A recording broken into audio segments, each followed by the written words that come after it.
ಅಭಿವೃದ್ಧಿಯನ್ನು ಗ್ಯಾರಂಟಿ ರಘುವರ್ತಿನವರಿಗೆ, ಜನಪ್ರಿಯ ಮುಖ್ಯಮಂತ್ರಿ ಸಿದ್ದರಾಮಯ್ಯನವರಿಗೆ, ಕಾಂಗ್ರೆಸ್ ಪಕ್ಷಕ್ಕೆ ನಾನು ಉಳಿಸಿ ಅಂತೀನಿ.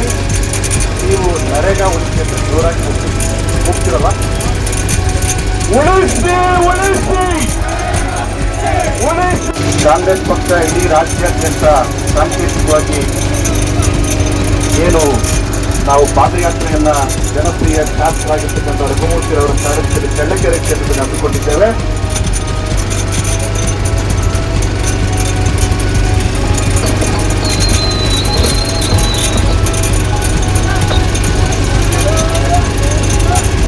ಹೆಸರನ್ನ ತೆಗೆದುಹಾಕುವ ಮೂಲಕ ಒಂದು ಕೀಳುಮಟ್ಟದ ರಾಜಕಾರಣವನ್ನ ಒಂದು ನಮ್ಮನ್ನ ಆಳ್ತಾ ಇರತಕ್ಕಂಥ ಕೇಂದ್ರದ ಬಿಜೆಪಿ ಸರ್ಕಾರ ಮಾಡ್ತಾ ಇದೆ.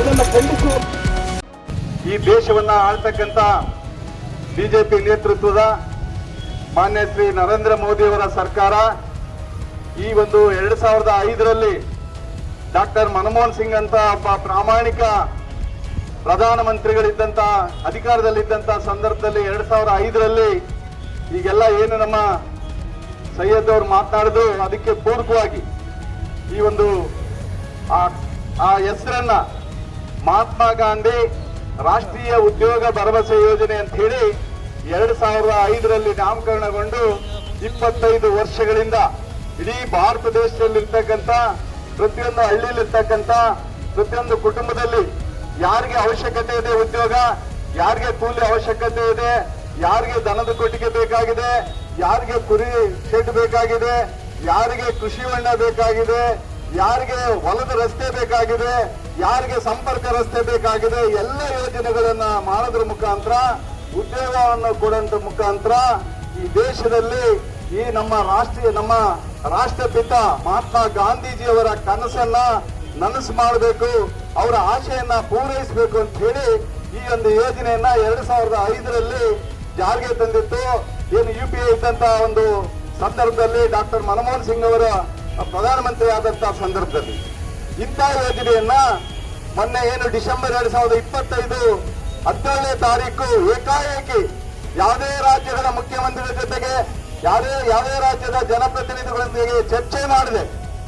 ಕೇವಲ 8 ಗಂಟೆಗಳನ್ನ ಚರ್ಚೆ ಮಾಡಿ ಲೋಕಸಭೆಯಲ್ಲಿ ಒಂದು ಅಧಿಕಾರವನ್ನ ಚಲಾಯಿಸಿ ಆ ಯೋಜನೆಯನ್ನ ಮೊಟಕುಗೊಳಿಸಿ ಆ ಯೋಜನೆಗೆ ಹೊಸ ಹೆಸರನ್ನ ಇಟ್ಟು VBG ರಾಮ್ಜಿ ಅಂತ ಹೆಸರನ್ನ ಇಟ್ಟು ಈ ಒಂದು ಯೋಜನೆಯನ್ನ ಈ ಒಂದು ಹಕ್ಕನ್ನ, ಇದು ಕಾಯ್ದೆ, ಇದು ಒಂದು ಯೋಜನೆ ಅಲ್ಲ, ಇಂಥ ಒಂದು ಹಕ್ಕನ್ನ ಕಾಯ್ದೆ ಇರ್ತಕ್ಕಂಥ ಒಂದು ಯೋಜನೆಯನ್ನ ಇವರು ಬದಲಾಯಿಸಿ ಬಹಳಷ್ಟು ಆ ಒಂದು ಯೋಜನೆಯಲ್ಲಿದ್ದಂತ ಉಪಯೋಗಗಳನ್ನ ತೆಗೆದು ತಮ್ಮದೇ ಆದ ರೀತಿಯಲ್ಲಿ ಅದನ್ನ ಜಾರಿಗೆ ತಂದಿದ್ದಾರೆ.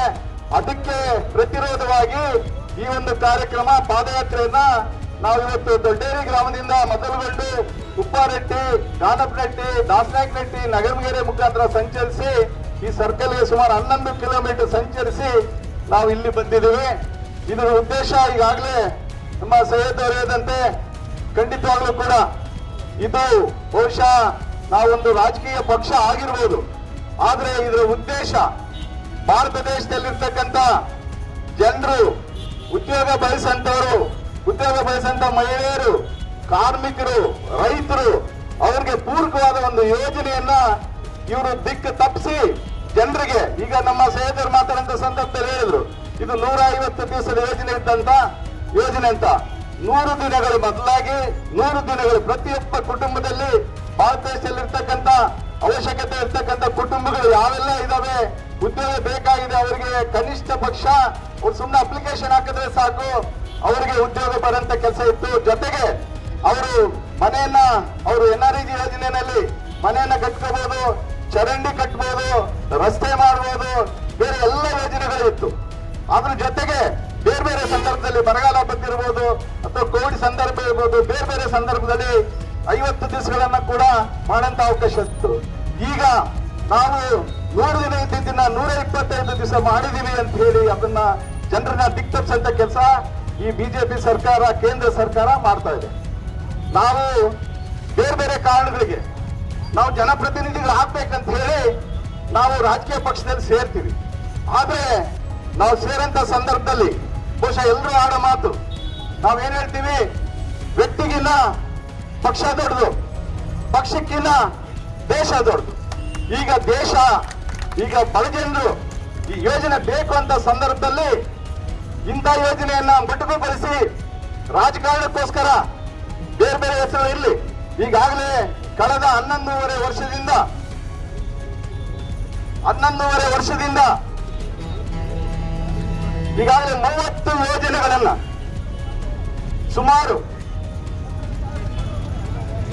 ಯಾವ ಯೋಜನೆಗಳಿದೆ ಕಾಂಗ್ರೆಸ್ ಸರ್ಕಾರ ಅದಕ್ಕಿಂತ ಹಿಂದಿನ ಸರ್ಕಾರಗಳು ಪಕ್ಷದ ಸರ್ಕಾರಗಳಿದ್ದು ಜಾರಿಗೊಳಿಸಿದ್ದು ಆ ಯೋಜನೆಗಳ ಹೆಸರುಗಳನ್ನ ಬದಲಾಯಿಸೋದು.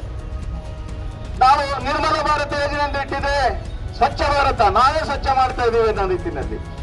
ಇಂದಿರಾ ಆವಾಸ್ ಯೋಜನೆ ಅಂತ ಮನೆಗಳಿದ್ರೆ ಅದನ್ನ